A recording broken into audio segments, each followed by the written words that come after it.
Radio Nacional de Venezuela presenta Hablando de Poder, programa de formación y análisis político con el doctor en metodología y magíster en historia, Francisco Ameliach Horta, coronel de la Milicia Nacional Bolivariana. Hablando de Poder. Buenos días tengan todas y todos los radioescuchas de Radio Nacional de Venezuela, 91.1 FM en Caracas y en todas sus frecuencias a nivel nacional, YBKE Mundial 94.5 FM y 550 AM en Caracas, que retransmitirá el programa todos los domingos a las 7 de la mañana. La Voz de los Tacariguas 99.7 FM en Los Guayos, Estado Carabobo. Bicentenario 98.3 FM en Guacara, Estado Carabobo. Bienvenidos sean todas y todos a nuestra edición de Hablando de Poder 130 en la nueva época. Este es el programa 130, pero el número 1 de la nueva época de transición al socialismo. Estaremos trabajando para ustedes en la presidencia de Radio Nacional de Venezuela, Ibemar Jiménez, en la jefatura del canal informativa RNB, Simón Arrichider, en los controles Miguel Garrido, en la producción del programa nada más y nada menos que Gustavo Pulido, y quien conducirá este programa de formación y análisis político para ustedes, este humilde servidor, Francisco Ameliach. Le agradecemos especialmente a la siempre colaboradora con nuestro equipo, Marlinda Lila Cabaniel. Bueno, hemos regresado a la radio y estamos regresando a donde hay un contexto internacional que, bueno, pareciese que todo indica que vamos pues hacia la construcción de un nuevo orden mundial y que estamos en lo que los politólogos han denominado la trampa de Tucídides. Es decir, ¿qué es la trampa de Tucídides? Cuando una potencia hegemónica, los Estados Unidos, se siente amenazada por una potencia que viene en emergencia, que es China. Y bueno, por ejemplo, yo recomiendo este libro del general Vladimir Padrino López, un estudioso de la geopolítica y de la geoestrategia, que se llama La escalada de Tucídides hacia la tripolaridad. Aquí, después de un análisis de varios argumentos geopolíticos y geoestratégicos, Vladimir Padrino López concluye, y eso nos puede explicar algunos sucesos, porque la trampa de Tucídides dice que esa puja, ¿verdad?, entre la potencia que se siente amenazada y la potencia emergente crea situaciones inesperadas que nos pueden llevar a una escalada y a una guerra. El presidente Nicolás Maduro también advertía en una locución que hizo esta semana que bueno, que el mundo estaba en peligro y que bueno, llamaba la atención a los dirigentes mundiales, a los presidentes de las potencias, bueno, al equilibrio, a preservar la paz. Pero curioso, este libro está como les dije, La escalada de Tucídides, está en PDF. Usted llega, googlea La escalada de Tucídides y ahí le va a aparecer para descargar este libro. Pero en la página 101 de las conclusiones dice el general Padrino López, y cito: la ecuación es muy sencilla y la podemos resolver coloquialmente. Ni China ni Estados Unidos pueden avanzar completamente en sus planes sin contar con Rusia. De manera que cuando se sirva la mesa, obligatoriamente tendrá que haber 3 platos y 3 juegos de cubierto. En tal sentido, el nuevo orden mundial será tripolar: China, Estados Unidos y Rusia. Bueno, eso explica de alguna manera lo que está pasando en Europa del Este, en Ucrania. Y bueno, y hay en este libro, yo los invito a profundizar sobre ello. En este libro se habla de una ruta que es muy importante, la tercera ruta de la seda, ya con las tecnologías, los rompehielos nucleares, etcétera, etcétera. Está una ruta de navegación que es la ruta polar, la ruta del Ártico, y en esa tiene dominio total Rusia. ¿Vean? Si usted agarra un mapa, lo invito a que usted agarre, se meta en Google Earth y entonces busca el Ártico, busca el Polo Norte y busca toda esa fachada de navegación con salida al Atlántico, que es lo que estamos buscando. Entonces, bueno, hay esa pujanza. Pero aquí estamos en el estudio de Chapellín, de Radio Nacional de Venezuela, y verdad que fue una mañana caraqueña sabrosita aquí en Chapellín. Aquí esta radio uno se siente muy bien, lo atienden muy bien. Es verdad, una radio sabrosita también. Pero ese calificativo de sabrosita se lo dio un personaje histórico de hace ya varios, 23 años. Transmitió su primer programa desde esta misma sede, desde este mismo estudio, y para mí es un honor y un gran orgullo estar transmitiendo donde transmitió ese gran líder, ese gigante. Es tan así que revolucionó la comunicación política en este país, ese gran líder, y que yo no necesito decir quién es. Ustedes solamente al oírlo van a saber quién es, porque bueno, fue tan contundente su presencia que hasta los niños al oír su voz saben quién es. Entonces, vamos a escuchar. Radio Nacional de Venezuela. La radio es sabrosita, ¿vale? Radio Nacional. Recuerdo mis recorridas en la mañana hacia la sede de Radio Nacional allá en Chapellín, todos los domingos. Ya era tradicional, me paraba en la esquina, me tomaba un café por aquí. Radio Nacional de Venezuela. La señal que recorre la patria. Patria. Bueno, ahí está. La señal que recorre la patria, pero además la sabrosita, o sea, una señal sabrosita que recorre la patria. Lo dice pues Hugo Chávez, que revolucionó sin duda alguna la comunicación política en este país. Hoy vamos a tratar algunos temas bien importantes. Queremos empezar con por qué se llama el programa Hablando de Poder. Si es un programa de análisis político, el elemento fundamental en la política es el poder. Y hay definiciones de política. Vamos con una que se asemeja mucho, o mejor dicho, que cuadra totalmente con lo que es nuestra forma de hacer política, que está establecido en la Constitución de la República Bolivariana de Venezuela. Y este concepto, que voy a decir palabras más, palabras menos, es de Manuel García Pelayo. Manuel García Pelayo, fundador de la Escuela de Estudios Políticos de la Universidad Central de Venezuela, fue un catedrático español, nació en español, pero murió en Venezuela, con muchos años, quería mucho Venezuela, fue el primer presidente del Tribunal Constitucional de España, bueno, y un catedrático reconocido. Decía Manuel García Pelayo que la política es un proceso de integración de la sociedad, un proyecto político que se da en base a relaciones de poder. ¿Por qué se da en base a relaciones de poder? Bueno, porque cuando tú presentas tu proyecto político, habrá personas que acompañen ese proyecto político y habrá personas que se opongan a ese proyecto político, y el imponer, vamos a llamarlo así, o ese proceso de integración de la sociedad es una puja de poderes.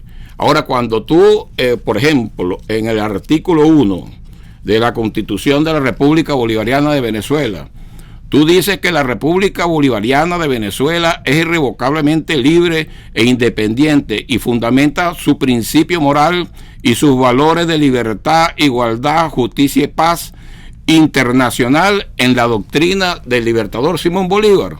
Bueno, si hay algo que caracteriza la doctrina del libertador Simón Bolívar, es su pensamiento y su acción antiimperialista. Tiene muchas virtudes, tiene muchas características, pero sobre todo eso.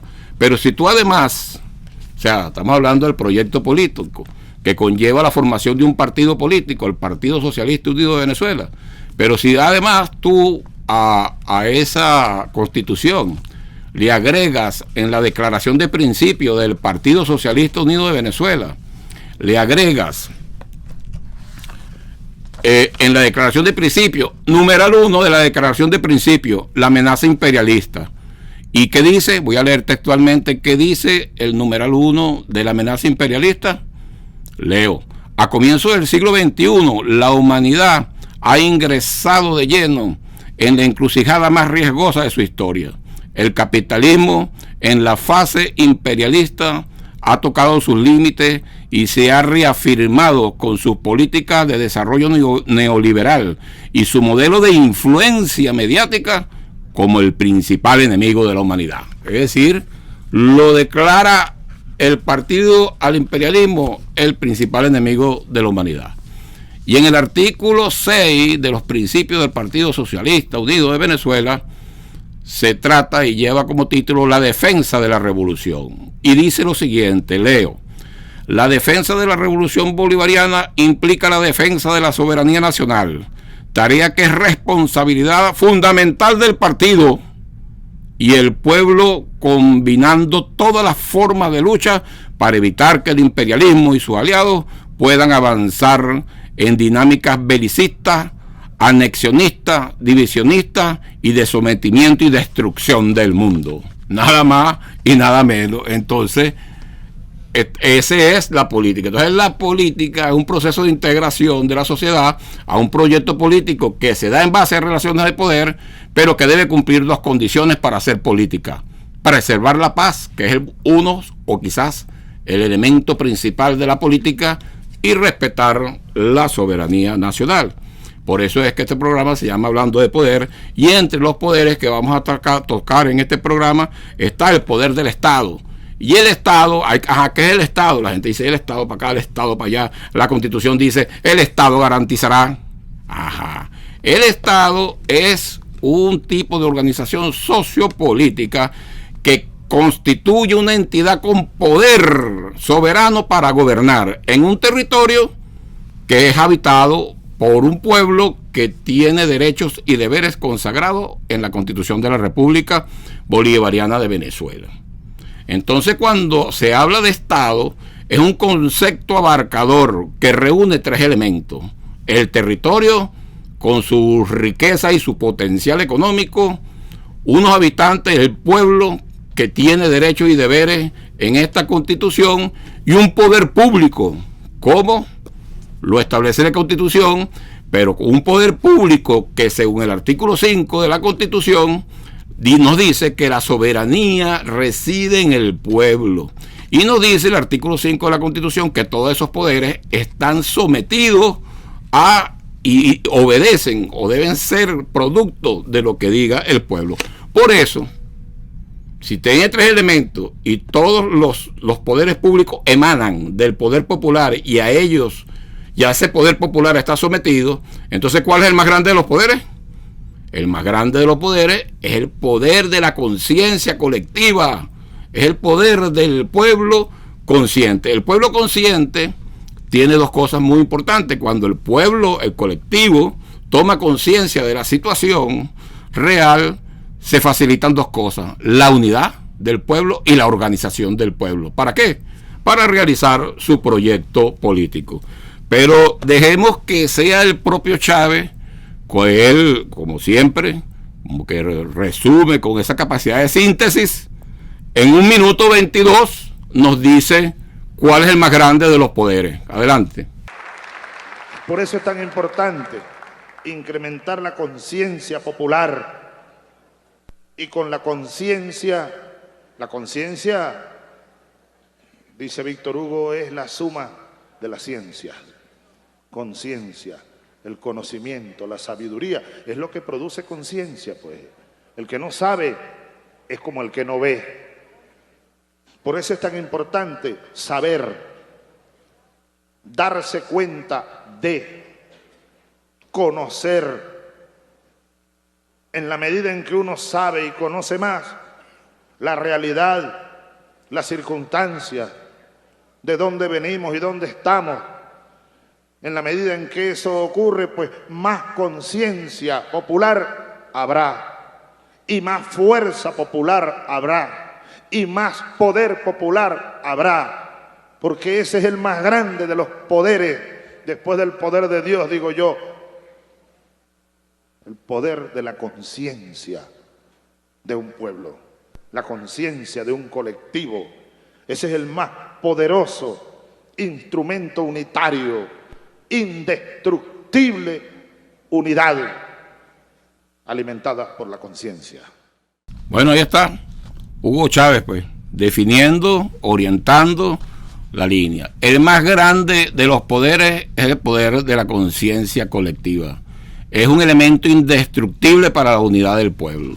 Y en eso debemos trabajar, en cada día fortalecer la conciencia de nuestro pueblo. Y a eso, ese es el verdadero propósito de este programa, orientar al pueblo para que el pueblo saque sus propias conclusiones, fortalecer la conciencia, que era lo que hacía Chávez en su programa Los Presidentes. Bueno, todos los domingos estaba fortaleciendo esa conciencia colectiva. Ahora, ¿de dónde viene la conciencia? Porque mucha gente habla conciencia por aquí, conciencia por allá, y al final no sabemos mucho qué es la conciencia. Bueno, ni los mismos filósofos saben, todavía están debatiendo sobre la conciencia. Pero bueno, vamos a tratar de, en 3 minutos, hablar de ese tema que tiene siglos tratando de llegar a una conclusión a la cual no ha llegado. Pero cuando uno...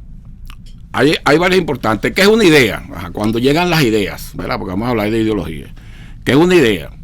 Una idea es, dirían los jóvenes, un algoritmo.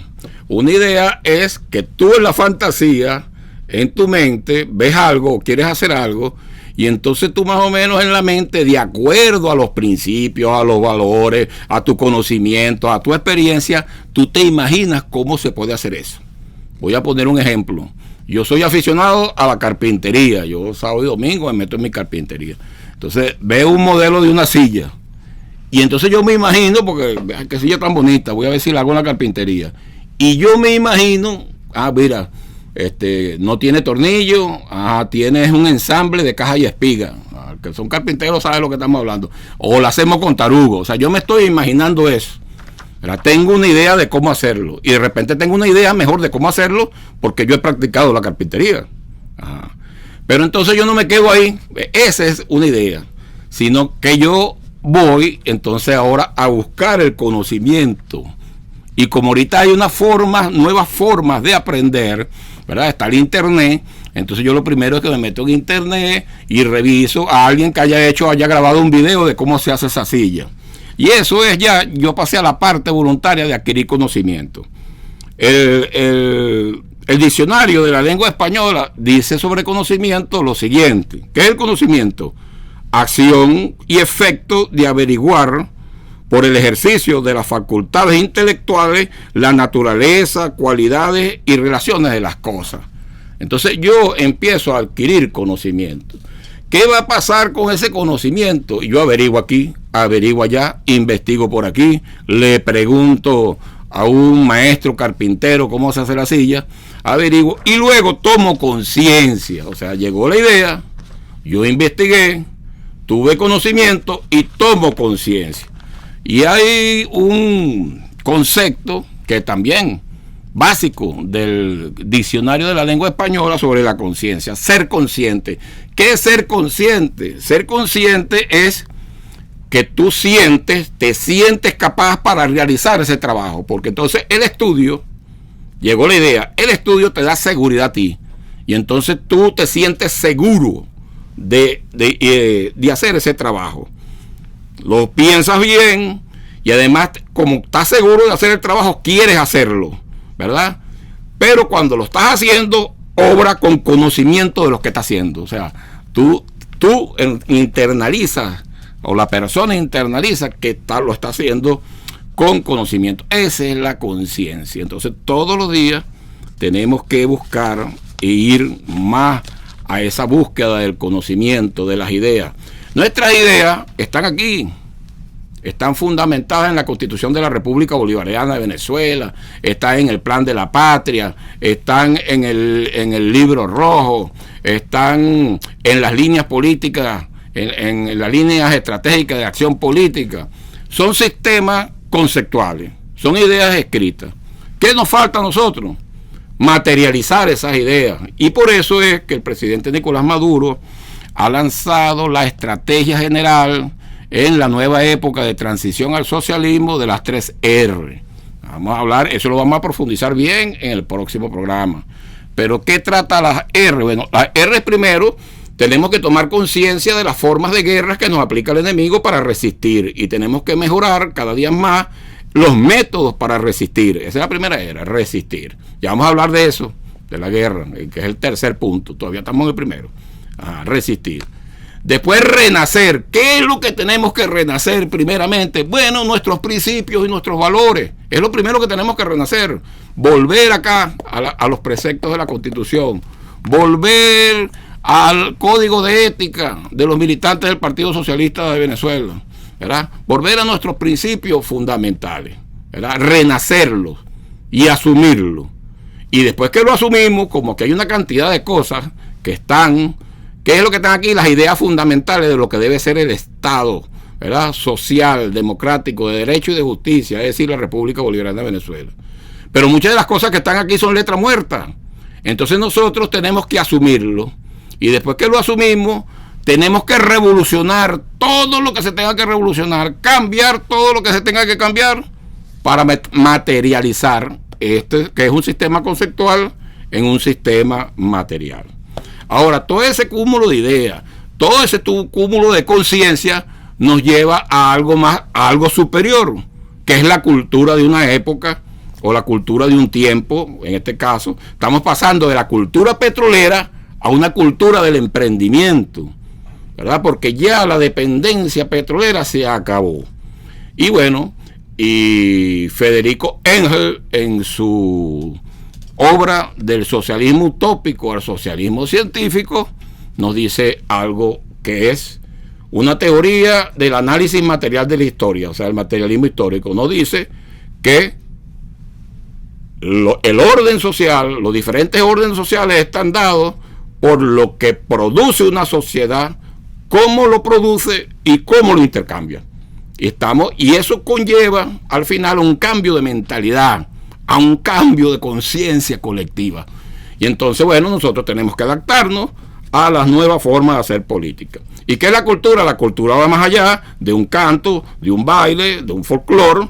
Pues la cultura es un conjunto de modos de vida y costumbres, conocimiento y grado de desarrollo en lo artístico, pero también en lo científico y en lo industrial de una época o de un grupo social determinado. Entonces ya concluimos el primer tema, nos llevó 22 minutos, bueno, estamos bien, 22, 20 entre 3, bueno, da 60 la hora, vamos bien con la hora. Y entramos al segundo tema, que es la ideología. ¿Qué es la ideología? Fíjense que nos confunde, nos quieren meter por dogma, no, que la ideología, nos dicen por ahí, uno oye por ahí, los jóvenes oyen, no, que la ideología es lo que ha llevado a las guerras y es lo que está acabando el mundo. Bueno, la ideología, vamos a buscar aquí el diccionario. Este programa es en vivo, a veces se nos pierden las láminas, ¿verdad? La ideología, pero ya que aparece. La ideología no es más que el conjunto de ideas que se forma una persona sobre el futuro de su vida. Las personas, todo ser humano que sabe ya que va a morir en este paisaje terrenal, él, dependiendo de sus principios, sus valores, sus creencias, sus conocimientos, su experiencia, proyecta la vida hacia un futuro. Él piensa cómo puede vivir ese futuro. Entonces eso es lo primero. Toda persona, eso es lo que nos diferencia de los demás seres vivos, que nosotros tenemos, ¿verdad? Proyectamos, nos imaginamos cosas, lo que llaman el pensamiento abstracto. Eso es lo que nos diferencia de los otros seres vivos. Proyectamos el futuro, nos imaginamos cosas que nunca hemos visto. Ningún animal se imagina cosas que no ha visto. Ellos se ponen en alerta, pero ante cosas, experiencias que ellos ya han visto, ¿no? Entonces, ¿qué es la ideología? Un conjunto de ideas fundamentales que caracterizan el pensamiento de una persona, colectividad o época. Eso es el conjunto de ideas. Entonces, nuestra ideología, nosotros tenemos esa gran ventaja. Nuestra ideología está escrita aquí, repito, en la Constitución de la República Bolivariana de Venezuela. No es una ideología dogmática de lo que dijo Marx, de lo que no, es el socialismo bolivariano que está escrito aquí, que lo escribió Chávez aquí en la Constitución de la República Bolivariana de Venezuela. Ahí está nuestra ideología, que es la que tenemos que materializar. Pero vamos a oír a nuestro presidente Nicolás Maduro, que en el marco del 5º Congreso del Partido Socialista nos habla de que hay que fortalecer y volver a la ideología. Escuchémoslo. Una fuerza política, un movimiento político, un partido revolucionario debe tener en su mente, en su discurso y en su accionar la impronta poderosa de su ideología, de nuestra ideología.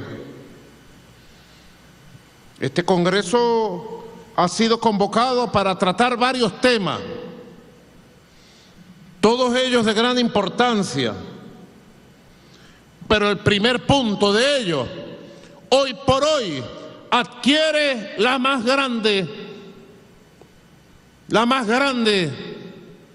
de las importancias y el más grande de los intereses.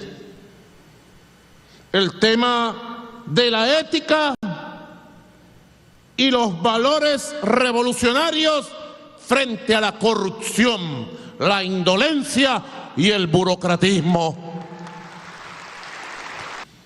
Recientemente, producto del funcionamiento de los organismos de inteligencia y de investigación policial de la revolución, hemos encontrado, capturado y procedido a enjuiciar a un conjunto de exdirigentes de nuestro partido que fueron encontrados, conseguidos, cometiendo graves delitos contra el país y contra el pueblo. Cero tolerancia a la corrupción y a la podredumbre moral de unos cuantos. Y yo dije a los compañeros que desarrollaron las investigaciones, máxima difusión a esos casos.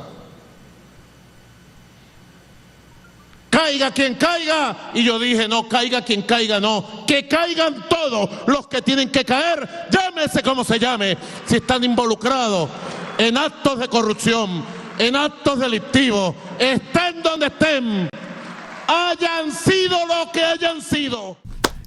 Que caigan todos los corruptos, estén donde estén y hayan ocupado los cargos que hayan ocupado. ¿Por qué? Bueno, el presidente empezó a hablar de ideología. Y en nuestra ideología están los deberes del militante del Partido Socialista Unido de Venezuela y además de todos los venezolanos y venezolanas en la Constitución, el combate permanente contra la corrupción y el burocratismo. Ahí está. Entonces, pero volviendo a la ideología, al grupo de ideas que nosotros debemos defender, voy a traer una frase de Ho Chi Minh, ¿verdad? Ho Chi Minh, que venció 2 imperios, ¿verdad? 3, el japonés, el francés y el estadounidense. Ho Chi Minh, ¿no? El pueblo de Vietnam, el gran líder del pueblo de Vietnam, ¿no? Fíjese lo que dice Ho Chi Minh, esto es importantísimo. Yo comparto totalmente esta frase de Ho Chi Minh y leo: el trabajo de dirección en lo ideológico es el más importante. Solo conociendo bien la situación nueva y las tareas nuevas es que se logra la unidad en lo ideológico. Y solamente con la unidad ideológica es que se consigue la unidad de acción. Si hay unidad ideológica, habrá unidad de acción. Y las tareas, por muy duras que sean, y los trabajos, por muy difíciles y complejos que sean, todos se cumplirán con éxito. Entonces, que de paso, en la definición de partido político, eso lo vamos a ver en el próximo programa, ¿cuáles son las 4 tareas fundamentales de un partido político? Formar a su cuadro, es la primera. ¿Para qué? Para la segunda, impartir su ideología. La tercera, organizar las masas. Y la cuarta, llegar al poder y preservarlo. Y esa organización de las masas es en base a la ideología, como ya dijimos, Si hay ideología, si hay conciencia, habrá unidad y habrá organización. Si no hay conciencia, seguro se dificulta la unidad y la organización. Y Hugo Chávez, fíjense esto, compatriotas, escuchen esto. Esto lo dijo Hugo Chávez, lo dijo el 6 de julio del 2012. Es decir, 8 meses. Tenía que, en el 2012, tenía 13 años en el ejercicio del poder. 13 años como presidente y 8 meses antes de la desaparición física. ¿A dónde lo dijo? Eso es muy importante. ¿Cuándo lo dijo? ¿A dónde lo dijo? En el discurso de clausura del 18º Foro de Sao Paulo que se realizó aquí en Caracas. Fíjese a la conclusión que llega Hugo Chávez luego de 13 años siendo presidente de la República y líder de un proyecto político, ¿verdad?, el socialismo bolivariano, y lo dice 8 meses antes de su partida de este paisaje terrenal. Leo a Hugo Chávez. La cultura, esa es la más grande de las batallas, la ideológica cultural. Ni siquiera es la económica, es la cultural. El capitalismo durante siglos ha inoculado a nuestra sociedad de antivalores. Era el imperialismo el que mandaba aquí. Venezuela era una colonia, hoy somos libres. Hemos recuperado la libertad.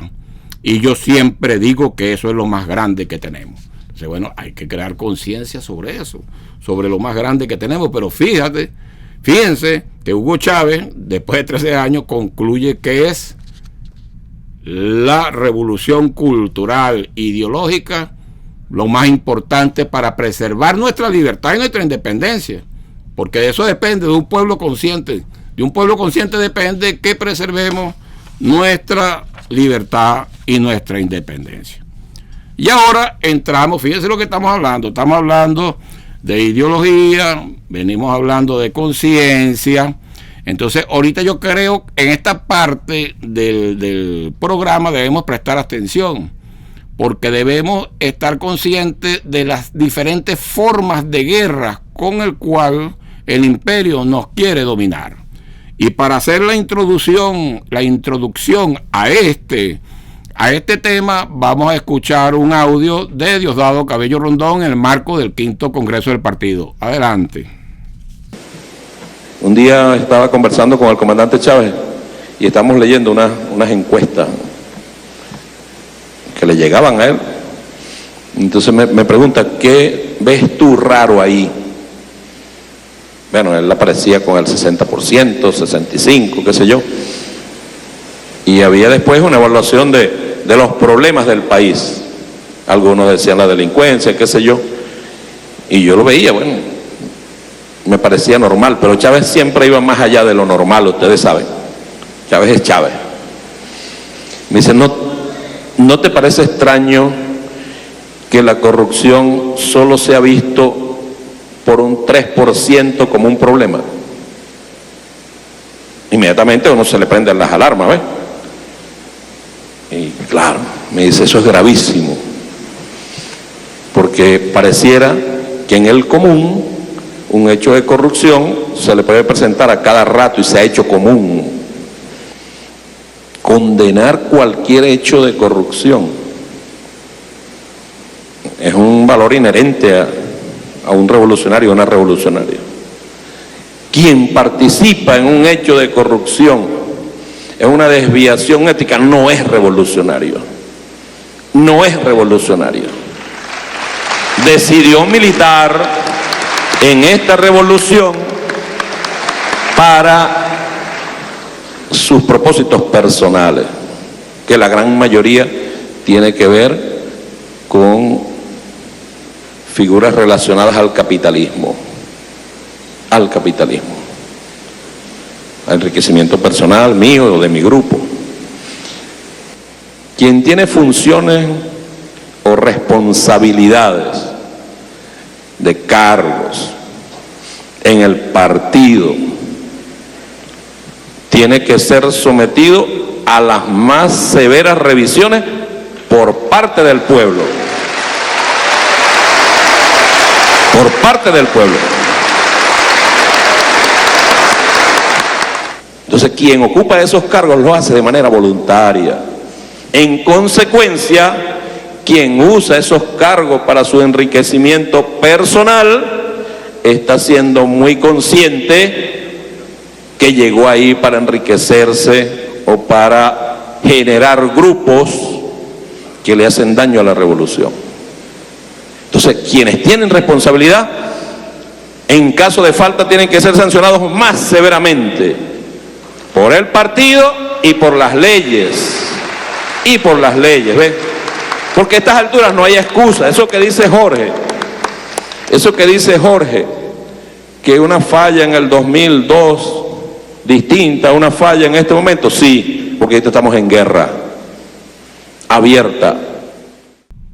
Bueno, dice Diosdado Cabello Rondón nos dice que estamos en guerra, estamos en una guerra abierta. Tenemos que tomar conciencia entonces de cuáles son las formas de guerra que nos aplica nuestro enemigo histórico, que es el imperialismo. En este caso, el imperialismo estadounidense. Entonces, la primera guerra es la cultural. Ahí Diosdado hace mención que en una encuesta solo el 3% decía que la corrupción era un problema. Eso no lo inculcaron a nosotros. Ese fue un tipo de guerra y con eso disolvieron a la Unión Soviética con la corrupción. No fueron con los cañones ni con las bombas. Y eso lo diseñaron los Estados Unidos después de la Segunda Guerra Mundial. Entonces, un tema central aquí de hablando de poder, cómo Estados Unidos diseñó imponer su hegemonía después de la Segunda Guerra Mundial y después de los más de 60 millones de muertos de esa Segunda Guerra Mundial. Y ahí hay una persona, un funcionario estadounidense llamado Allen Dulles.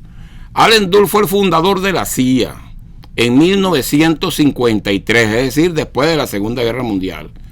Y fue 8 años su director, es decir, de 1953 a 1961 fue el director de la CIA. Y cuando era director de la CIA, su hermano era el secretario de Estado de los Estados Unidos. Imagínate tú el poder que tenía ese señor. Ese señor en 1963, escúchese bien, hace 59 años, estaba naciendo yo, en 1963 diseñó la estrategia de dominación después de la Segunda Guerra Mundial, la primera de las estrategias. ¿Cuáles son las formas de guerra que aplica el imperialismo? La primera es colocar gobiernos títeres a través de la usurpación del imaginario colectivo, es decir, de la conciencia colectiva del pueblo. Impone sus valores. Si no puede imponer sus valores, impone a un gobierno títere, entonces va a la segunda forma, que es la guerra económica y ataque a la moneda. Después va a la estabilización política y golpe de Estado, y si no puede con golpe de Estado porque no capta militares, entonces apoya a pandillas criminales para el control territorial, ¿verdad? Aquí la Cota 905 y lo que fue la guarimba fue una práctica de acciones criminales para controlar territorio. Eso es. Ahora la primera es la cultural. Fíjense lo que dicen Allen Dulles, y cito, en un libro que escribió en 1963 que se llama El arte de la inteligencia. Y yo quiero que los jóvenes y las jóvenes que me están escuchando pongan atención en este tipo de estrategias. Y en fin, todos los radioescuchas de la edad que sea. Dice Allen Dulles, acaba de llegar la presidenta de la radio, Ibesmar Jiménez, mujer revolucionaria que siempre está en la vanguardia de este tema, de la lucha por la información, de crear conciencia en nuestro pueblo, la conciencia colectiva. Entonces, mira, Allen Dulles ya diseñó, entonces, hablamos que un diseño de dominación imperial después de la Segunda Guerra Mundial es el principal. Y nos dice Allen Dulles lo siguiente, cito, debemos lograr que los agredidos nos reciban con los brazos abiertos, Pero estamos hablando de ciencia, de una ciencia para ganar en el nuevo escenario, la mente humana. Es decir, que ya la dominación no era control de territorios, invadir territorios, sino invadir la conciencia colectiva de un pueblo.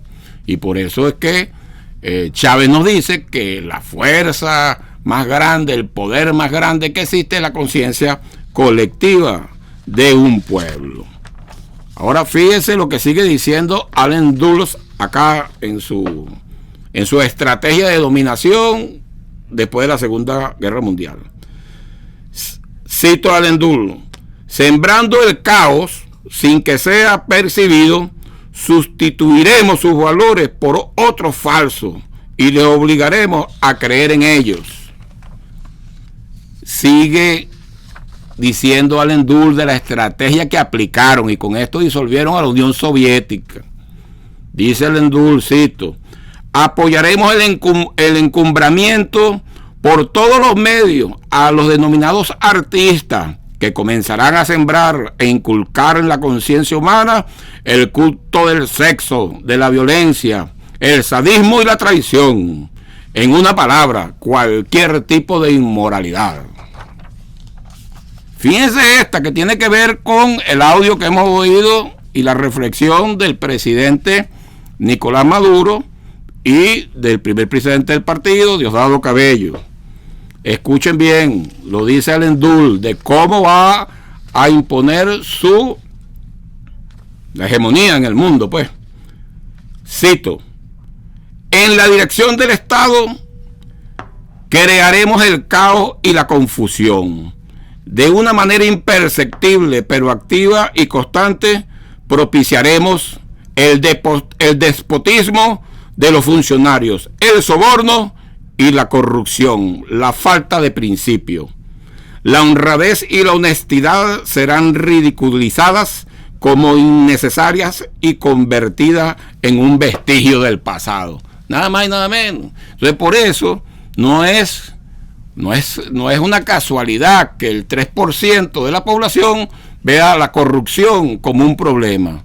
Es una estrategia que nos impusieron, sobre todo después de la segunda mitad del siglo pasado, es decir, del siglo XX, a través de lo que es la cultura del petróleo. Cuando llegaron a Venezuela, ¿verdad?, empezaron a llegar masivamente las grandes transnacionales norteamericanas, que en realidad empezaron a llegar a partir del año 1921, porque primero estaban los ingleses en 1921. Y en los años 50, ¿verdad?, cuando ya a finales del 58 del siglo pasado, que se crea, o sea, que se instaura en Venezuela un pacto de élites tutelado, un sistema político de conciliación de élites tutelados y al servicio de los Estados Unidos, que se llamó el Pacto de Punto Fijo.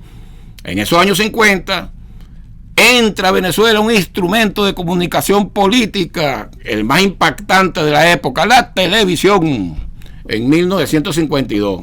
Hoy en día son las redes sociales, pero en aquella época, y a través de la televisión nos inculcaron esos antivalores, ¿verdad? El más avispado era el que robaba más. Eso era, y esos son antivalores para la dominación. Y fíjense que tanto es así que el principal programa privado de información se llamaba El Observador Creole, que era la Creole, era la corporación que reunía a todas las empresas multinacionales de capital estadounidense. Y al final termina diciendo Allen Dulles cuál es el objetivo de la estrategia. ¿Cuál es el objetivo de la estrategia? Y lo cito: el objetivo final de la estrategia a escala planetaria es derrotar en el terreno de las ideas las alternativas a nuestro dominio mediante el deslumbramiento y la persuasión, la manipulación del inconsciente, la usurpación del imaginario colectivo y la recolonización de las utopías redentoras y libertarias para lograr un producto paradójico e inquietante: que las víctimas lleguen a compartir la lógica de sus verdugos, es decir, vengan, invádanos. Entonces vemos cómo esta estrategia surtió efecto en Venezuela, en una gran parte de la población. Vemos como una persona como Juan Guaidó y todos los que fueron diputados, o la gran mayoría de los diputados de la oposición en el 2015 pedían una invasión para Venezuela. Vemos cómo cuando se hicieron estudios de opinión en esa época que estaban pidiendo la invasión a Venezuela, un 25% decía que sí estaba de acuerdo con una invasión. Eso quiere decir, eso no es normal. Eso quiere decir que la guerra hizo efecto, la guerra de cultura, la guerra de conciencia. Y nosotros, bueno, tenemos que luchar cada día, como lo hace Ibelmar Jiménez, y ahora que retomamos nuestro programa hablando de poder, para decir, fortalecer lo que decía Chávez, que el mayor poder que tiene este país, esta República Bolivariana de Venezuela, se basa en el poder de la conciencia colectiva. Y así llegó Chávez al poder. Hay que recordar cómo llegó Chávez a la presidencia de la República, porque existe un poder, el poder del pueblo. Muchos politólogos y tratadistas políticos hablan del poder constituyente. El poder constituyente siempre está en el pueblo, potencialmente en el pueblo, pero se da un marco histórico, se dan unas condiciones históricas y sale un líder como salió Hugo Chávez, y entonces concentra y activa ese poder constituyente, y ese poder constituyente es el poder del pueblo, el que transformó, el que fundó la Quinta República, el que hizo esta Constitución fue el pueblo movilizado en la calle con conciencia, con organización. Pero bueno, las circunstancias sociales, políticas, internacionales van cambiando, y la nueva época, aquí caemos a la nueva época, y caemos en las 3 R's para introducir ya el programa que viene. Esta es una introducción ya del programa que viene, que es importante. Caemos en las 3 R. Habíamos hablado ya del contexto internacional, que estamos en un marco, estamos ya en el marco de un nuevo orden mundial, ¿verdad? Multipolar, un nuevo orden mundial multipolar. También hablamos que en el ámbito internacional está caracterizado por las nuevas formas de guerra, y decíamos que la primera era la guerra cultural, que lleva a despolitizar al pueblo para colocar gobiernos títeres al servicio de los intereses de los Estados Unidos. Esa es la primera. Si lo logran, no hay problema, como pasó aquí durante la cuarta República. Hubo un pacto en Nueva York donde dijeron: usted nos manda el petróleo, ese petróleo es de nosotros, y nosotros lo dejamos tranquilo y lo apoyamos para que sigan gobernando. Esa fue la verdad, hubo un pacto. El pacto de Punto Fijo tuvo un pacto previo, que fue el pacto de Nueva York. Entonces, esa es la primera. Ahora, cuando llega alguien, un presidente de la mano del pueblo, como llegó Chávez, y dice: no, vale, yo voy a ejercer mi soberanía, y el petróleo es del pueblo. Entonces empieza la guerra económica, que es la segunda forma, con ataque a la moneda, pasan a la destabilización política, golpe de Estado, buscando militares, y bueno, si no consiguen militares, como necesitan una fuerza de choque, van al control territorial por organizaciones criminales y la guerra civil. Ese es el ámbito internacional o el contexto internacional. Ahora, en el contexto nacional, y entonces que vamos a analizar, y yo creo que con este análisis, vamos a finalizar el programa. Nos quedan como 10 minutos, 5 minutos. Nos queda menos, nos quedan como 8 minutos. A las 8:55 debemos despedir el programa, ¿no? Ok, porque hay un tema musical que resume todo esto, es correcto. El cambio de época lo marca la nueva base económica, que ya no depende del petróleo, ¿verdad? Antes nos acostumbraron, precisamente por esa transculturización, de que nosotros dependíamos del petróleo. Entonces, un empleado público, ¿verdad? ¿Cuál era el sueño? ¿Cuál era el imaginario colectivo del venezolano? Ser funcionario de PDVSA. Yo era funcionario público y yo quería trabajar en PDVSA. Tenía buenos sueldos, pagaba mis utilidades, compraba un carro, daba el inicial por una casa, etcétera, etcétera, ¿no? A través de la riqueza petrolera. Hay que también decirlo así, que cuando Gómez, porque eso fue un cambio de época también, hay que ir a la historia, cuando Gómez, al principio del siglo pasado, 20, le da la entrada a las transnacionales petroleras, ellas entraron con capital 100% extranjero. Y los amos del Valle, los que tenían el billete, ¿verdad? Aquí en Venezuela, los que tenían el dinero, eran terratenientes, pero ellos no pudieron participar en la producción petrolera. Y entonces se tuvieron que, como hubo, ¿verdad?, con la entrada de las corporaciones petroleras, una entrada de dinero que en Venezuela jamás se lo imaginó, entonces esos terratenientes, como no lo dejaron entrar en la parte de la producción, dijeron, bueno, yo te guardo ese dinero, y crearon los bancos. Y después que crearon los bancos, le dijeron a los petroleros, a las corporaciones, bueno, lo que te haga falta yo te lo traigo, por una economía de puertos. Entonces se creó una burguesía parasitaria que hicieron toda su riqueza en base a la renta petrolera. Esa es la verdad, ¿verdad? Y eso creó una época estructural y una forma de pensar del venezolano que ahorita está cambiando, porque entonces ahorita ya el imaginario colectivo no está centrado en que yo quiero ser un funcionario de PDVSA. Ya está centrado en que yo puedo ser un emprendedor independiente del Estado. Y eso le da una seguridad a esos emprendedores de que ellos, eso es bueno, de que ellos por sí solos pueden progresar y pueden tener el sustento para su vida, pues para sus condiciones materiales de existencia. Pero eso trae un problema político importante, que es la despolitización de las masas, que es el principal elemento de la teoría de la élite del poder. Y eso, aunado con las redes sociales, que te segmentan, las redes sociales te meten en ese tema y te apartan cada día más de la política, porque entonces el que emprendió, que hizo una venta de dulce y lo pone bonito en una cajita, pero además el hermano que tiene una moto lo reparte, ese es lo que se mete ahí en el Instagram, y lo que ve es qué está haciendo el otro y cuál se produce, y se desconecta totalmente de la política. Y entonces ahí, cuando los medios poderosos, empezando por eso, por las redes sociales, nos crean un gran daño en nuestra soberanía nacional. Y por eso es que yo insisto, y voy a seguir insistiendo, y voy a tratar de hacer todo lo que de mí dependa para fortalecer la radio en Venezuela. Porque la radio es el primer instrumento que nosotros tenemos para el combate. La dirección nacional del partido tuvo una experiencia muy importante en Barinas. Allá pudo constatar, esa es mi opinión, y yo creo que científicamente se pudo constatar de todos los que estuvimos allá.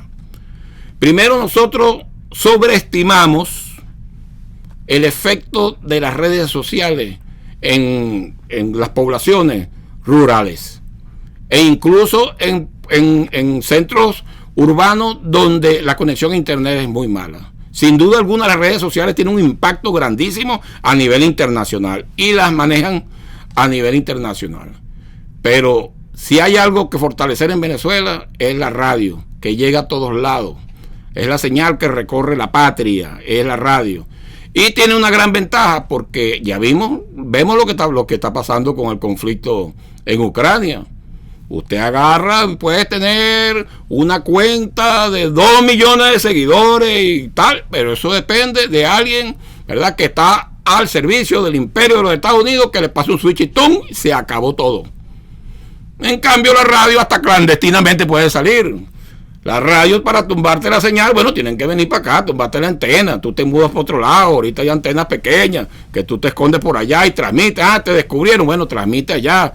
La radio es muy importante, la radio es un instrumento. Si estamos hablando que estamos en guerra, tenemos que tomar conciencia que de los medios de comunicación más efectivos para dar la guerra cultural, la guerra de la verdad, es nuestra radio. Y sobre todo, la Radio Nacional de Venezuela, la Sabrosita, la que recorre, ponme ahí la Sabrosita ahí, ponme ahí la Sabrosita, la que recorre la patria.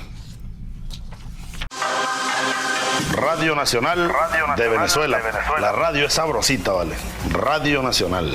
Recuerdo mis recorridas en la mañana hacia la sede de Radio Nacional allá en Chapellín, todos los domingos. Ya era tradicional, me paraba en la esquina, me tomaba un café por aquí. Radio Nacional de Venezuela. La señal que recorre la patria. Patria, patria, patria. Que por cierto, la presidenta de Radio Nacional de Venezuela se lanza una bailoterapia sabrosita. Yo la he visto por ahí en las redes sociales. Tía, tú vas a traer la tumbadora para acá y vamos a armar. Bueno, sí, en estos días traemos eso. Mira, entonces vamos a despedir el programa, fíjense, con el cantor del pueblo, pues.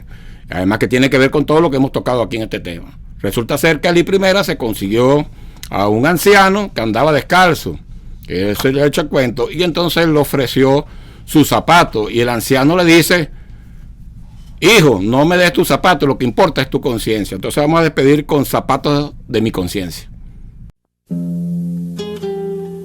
Lo que digo en este canto es la historia del encuentro que tuve con un anciano y su antigua poesía, las dos rosas de sus manos. Me dijo: llegar temprano es ver las cosas de frente y además te queda tiempo para mirarlas dos veces.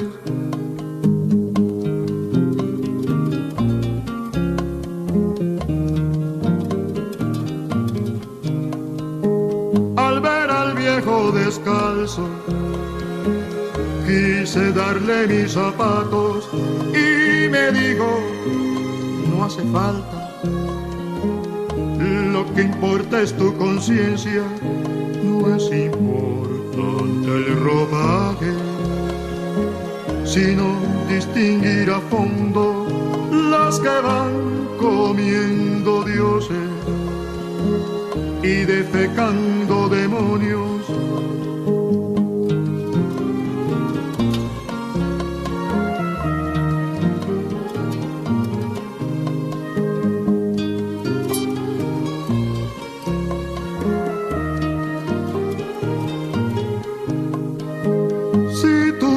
Por un camino te gritan de lado y lado, mas no detengas tu marcha, tan solo para escucharlos. Siempre encontrarás la altura en que todos puedan verte y en la que puedas inclinarte sin peligro de caerte. Zapatos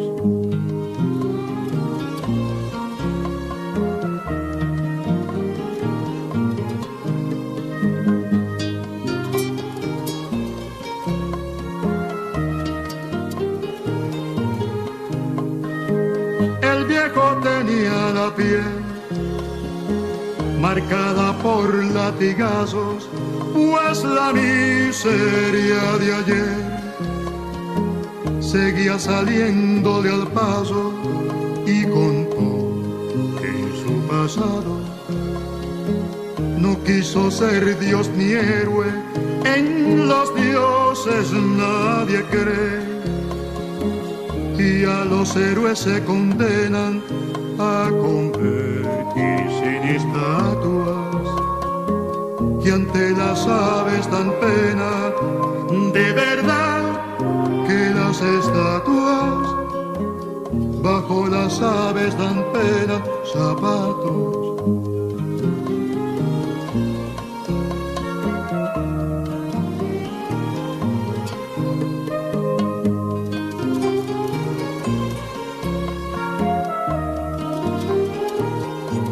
Zapatos de mi conciencia, mal que bien me van llevando. Zapatos de mi conciencia, mal que bien me van llevando. Zapatos de mi mi conciencia, mal que bien me van llevando zapatos de mi conciencia, mal que bien me van llevando